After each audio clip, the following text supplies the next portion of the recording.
السلام عليكم ورحمة الله. طلاب تانية سنة دلوقتي هنحل إن شاء الله مع بعض الهوم ورك. أول سؤال عايز يحول من 54 سنتي أمبير، هنكتب الرقم باي 10 باور سنتي يعني نيجاتيف 2 ماينس مايكرو يعني نيجاتيف 6، وهنحسب كل الكلام ده بالآلة الحاسبة. 54 باي 10 باور نيجاتيف 2 ماينس نيجاتيف 6، الكلام ده هيطلع 5.4 باي 10 باور 5. ما تنساش انك تخلي الآلة الحاسبة على الستاندرد مود اللي هو شيفت مود 7-9. السؤال اللي بعده عايز يحول 3 ملي امبير، ادي 3 باي 10 باور ملي يعني نيجاتيف 3، فنكتب نيجاتيف 3 ماينس نانو يعني نيجاتيف 9. تمام، ونحسب الكلام ده بالآلة الحاسبة. 3 باي 10 باور نيجاتيف 3 ماينس نيجاتيف 9، الكلام ده هيطلع 3 باي 10 باور 6. ماشي. السؤال اللي بعده عايز يحول من 6 مايكروميتر الى بيكوميتر، ادي 6 المايكرو نيجاتيف 6 ماينس البيكو نيجاتيف 12. نحسب بقى الكلام ده 6 باي 10 باور نيجاتيف 6 ماينس نيجاتيف 12، الكلام ده طلع 3 باي 10 باور 6، كلهم نفس الطريقه. السؤال اللي بعده 57 نانو سكند، ادي 57 النانو يعني نيجاتيف 9 ماينس المايكرو يعني نيجاتيف 6. نحسب الكلام ده 57 باي 10 باور نيجاتيف 9 ماينس نيجاتيف 6، الكلام ده هيطلع 5.7 باي 10 باور نيجاتيف 2. السؤال اللي بعده يا سيدي بيكو وسنتي، هناخد الرقم ده اللي هو 3 باي 10 باور، البيكو يعني نيجاتيف 12 ماينس السنتي يعني نيجاتيف 2. تمام، فكده يبقى عندي 3 باي 10 باور نيجاتيف 12 ماينس نيجاتيف 2، الكلام ده طلع 3 باي 10 باور نيجاتيف 10. حلوين، اللي جايين بقى فيهم باور 2 هنحول من 6 متر سكوير لسنتيمتر سكوير، ادي 6 باي 10 باور، المتر رقمه كام؟ 0، اي يونت لوحدها من غير اي كلمه من اللي احنا خدناهم بنحط مكانها 0 ماينس السنتي نيجاتيف 2. بس خلي بالك بقى من حاجه مهمه، في هنا باور 2 هنعمل باور 2 من قبل ال 10 لحد بعد ال 10. تمام، هنحسبها كده 6 باي في براكت الاول بعد الباي 10 باور 0 ماينس نيجاتيف 2، كل ده باور 2، الكلام ده طلع 6 باي 10 باور 4.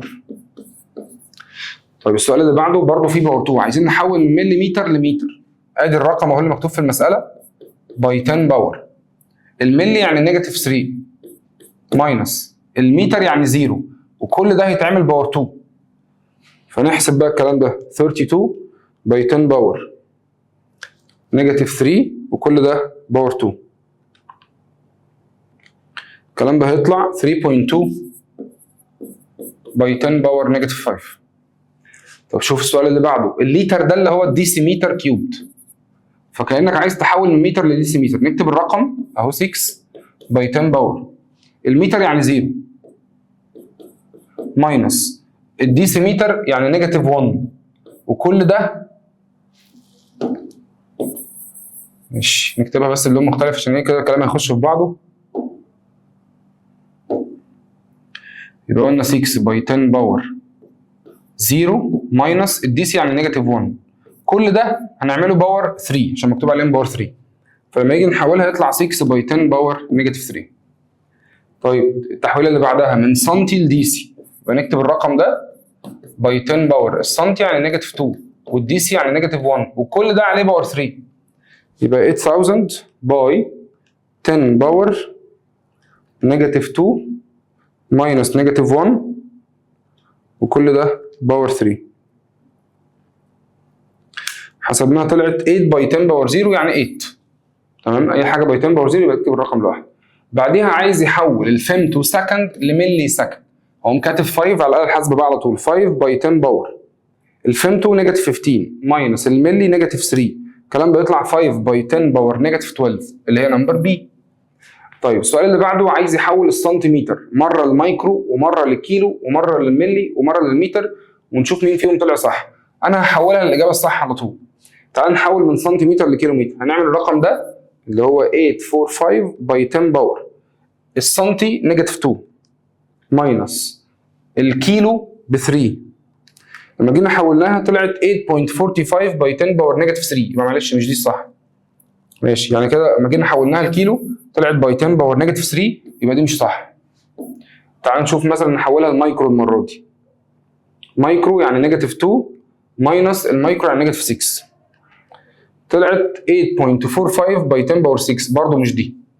تعال نحولها لملي. نيجاتيف 2 ماينس نيجاتيف 3 طلعت 8.45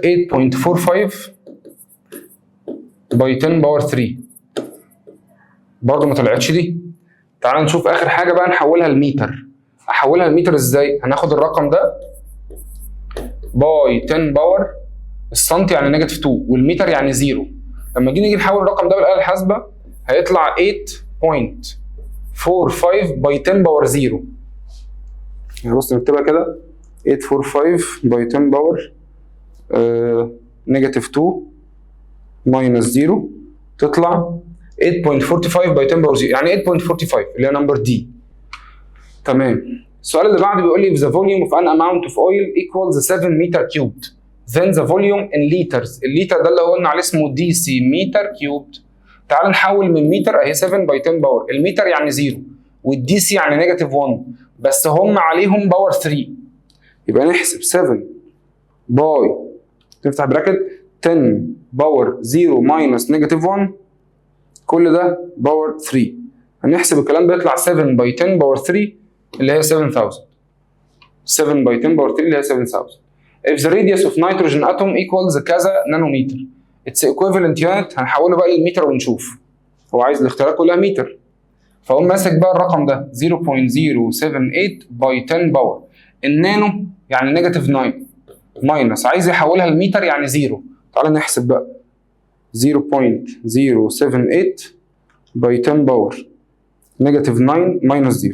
الكلام ده يطلع 7.8 باي 10 باور نيجاتيف 11. بس المساله دي فيها مطب، دي صح مش غلط. بصوا بقى ايه لما تيجي تحسب ده بالاله الحاسبه عشان هو مغير شكل الرقم. يعني بص 7.8 باي 10 باور نيجاتيف 11 مش عارف 0.78 باي 10 باور نيجاتيف 10 78 باي 10 باور نيجاتيف 12. بعمل ايه؟ احسب الاثنين دول كمان بالاله الحاسبه. نكتب كده الاله الحاسبه 0.78 باي 10 باور نيجاتيف 10 طلع نفس الرقم ده. يعني ده هو ده بس هو مغير اماكن البوينتس. طب ده هتحسبه 78 باي 10 باور نيجاتيف 12 طلع برضه نفس الرقم ده. يعني الثلاثه دول اصلا الاجابه هنا all the previous، يعني الاجابه هنا دي. تمام؟ يعني هي دي الصح ودي صح برضه دي صح، بس مش هختار اي واحده فيهم، بس هنختار فيهم اللي هم طلعوا كلهم نفس الرقم. يعني دول نفس الرقم بس باشكال مختلفه. فانت لما تحسب رقم ما تجريش عليه، احسب الباقيين وتاكد منهم. هاو ميني، طالما سالك على هاو ميني يبقى هو عايز نمبر، والنمبر دايما بيساوي الحاجه الكبيره على الحاجه الصغيره. فيقول لي هاو ميني بوتلز الفوليوم بتاع كل واحده فيهم كذا is enough to fill a tank of capacity 1. طالما سال عن النمبر ناخد الكبير على الصغير، بس انا ما اعرفش مين الكبير ومين الصغير، فلازم نخليهم هما الاثنين بنفس اليونت. يعني هنسيب ده سنتي زي ما هو وممكن نحول ده للسنتي. فهقوم كاتب 1 باي 10 باور. المتر بيبقى 0 ولو عايزين نحوله لسنتي يعني نيجاتيف 2. بس كل ده يا مستر هنعمله باور كام؟ باور 3. حسبناها طلع 1 باي 10 باور نيجاتيف 6. تمام؟ لما جينا حسب 1 باي 10 باور 6 سوري 1 باي 10 باور 6 بالاله الحاسبه. اعمل ايه بقى دلوقتي؟ هنقسم الكبير على الصغير. تفتكر مين الكبير في دول؟ ده هو الكبير بصراحه. يعني هنكتب كده 1 باي 10 باور 6 اوفر 1000. نقسم الكبير على الصغير عشان نعرف النمبر. هيطلع النمبر يا سيدي ب 1000. طيب سؤال 15 يقول لي a student measures a current 0.06 ampere. Which of the following correctly expresses this result؟ يعني نحول ده الى ملي وميجا ونشوف مين فيهم طلع صح. يعني هناخد ال 0.06 امبير باي 10 باور. امبير يعني 0 ومفيش حاجه قبليه ولا ملي ولا مايكرو. تعال نحولها لملي يعني نيجاتيف 3 ونشوف 0.06 باي 10 باور 0 ماينس نيجاتيف 3 تطلع 6 باي 10 باور 1 يعني 60. تمام؟ عايز تشوف الرقم الحقيقي بتاعها دوس شيفت مود 82 تطلع ب 60 ملي. يعني ملي طلع صح اهو 60 ملي صح. السؤال اللي بعده عايز يجيب الريشيو 10 باور نيجاتيف 4 تيرا هرتز. التيرا يعني كام؟ يعني باي 10 باور 12 سوري 9 التيرا 9 تمام. احنا عندنا الميجا 6 لا ده التيرا 12 صح، لان انت عندك الكيلو 3 الميجا 6 الجيجا 9 وبعد جيجا تيرا ب 12 يبقى باي 10 باور 12. اللي تحتها 10 باور 4 باي هنشيل كلمه كيلو ونكتب رقم الكيلو، الكيلو اللي هو باي 10 باور 3 تمام. كاني عوضت عن التيرا بالرقم بتاعها والكيلو بالرقم بتاعها. ليه؟ عشان اقدر اجيب الريشيو ما بينهم، يبقى في هنا هرتز تروح مع هرتز، انما التيرا والكيلو كان لازم اعوض عنهم. وهنحسب كل الكلام ده بالاله الحاسبه هنلاقيه طلع 8 يطلع 10 تمام، عشان فوق 8 و7 تمام يطلع 10. السؤال رقم 17 بيقول لي 5 values of energy are listed. قدامك 4 ارقام للانرجي، عايز يرتبهم من الصغير للكبير. طبعا اصغر رقم فيهم اللي عنده باور نيجاتيف كبير، يعني هنا ملي اللي هو باور نيجاتيف 3 وده عباره عن 10 باور نيجاتيف 9 وده عباره عن 10 باور 3 وده عباره عن 10 باور 6. 100% اصغر رقم هو النانو، فعشان كده نختار الاجابه اللي اولها نانو، بعديه الملي، بعد كده نخش على الباورات البوزيتيف. ده الترتيب بتاعهم من الصغير للكبير. طيب which of the following numbers او is the number of watts in terawatt. التيرا قلنا معناها كام؟ 10 باور 12. كانه بيسالك على التيرا معناها ايه. The following are statements equating unit prefixes to their equivalent using grams. Which one of them is false. دي تحويلات من ميجا جرام لجرام من كيلو جرام لجرام، انهي فيهم غلط؟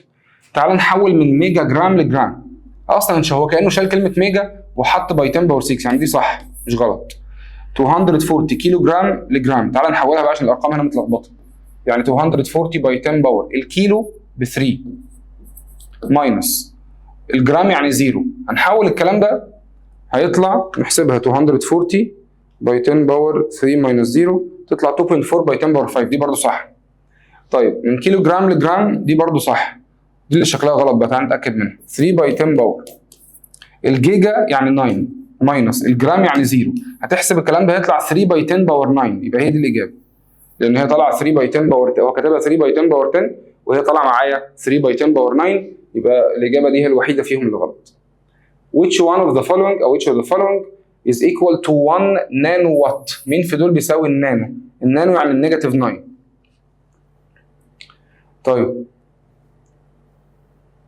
a piece of dust has mass، معانا mass بالجرام. طيب عايز يحولها ل يعني انهي من دول صح؟ ماشي، كانه عايز يحولها كل هي جرام ودول برضو جرام. انا كده مش هحول حاجه بقى زي النانو والمايكرو، ده هو عايز يحول شكل الرقم. يبقى الاله الحاسبه هتدخل الاله الحاسبه 0.0065 تطلع معاك 6.5 باي 10 باور نيجاتيف 3 اللي هي نمبر بي، كانه عايز يحول شكل الرقم بس. طب السؤال رقم 22 معايا رقم بالملي سكند معايا رقم بالمايكرو سكند وعايز يجمعهم. ما اقدرش اجمعهم غير لما احولهم هما الاثنين لنفس اليونت. الاختيارات فيها كلمه سكند، يبقى نحول ده لسكند يعني 130 باي 10 باور، الملي نيجاتيف 3 والسكند 0 بلس هو عايز يجمع ده بلس ده. الثاني 2700 المايكرو معناها نيجاتيف 6 احولها لسكند تبقى 0. عامل اخر كاني شلت كلمه ملي وحطيت رقمها، شلت كلمه مايكرو وحطيت رقمها وهجمعهم هما الاثنين مع بعض، يبقى 130 باي 10 باور نيجاتيف 3 بلس 2700 باي 10 باور نيجاتيف 6. حسبناها تطلع 1.327 باي 10 باور نيجاتيف 1. الاختيارات ما فيهاش حوار الستاندرد ده، فنرجع الاله زي ما كانت شيفت مود 82 هنلاقي الاله الحاسبه 0.1327 اهي 0.1327. which of the following represent smallest value. اصغر قيمه مايكرو ولا بيكو ولا ملي ولا نانو؟ المايكرو نيجاتيف 6 باي 10 باور نيجاتيف 6، البيكو 10 باور نيجاتيف 12، الملي 10 باور نيجاتيف 3، النانو 10 باور نيجاتيف 9، يبقى ده اصغر واحد. which of the following is the smallest quantity. مين في دول اصغر رقم؟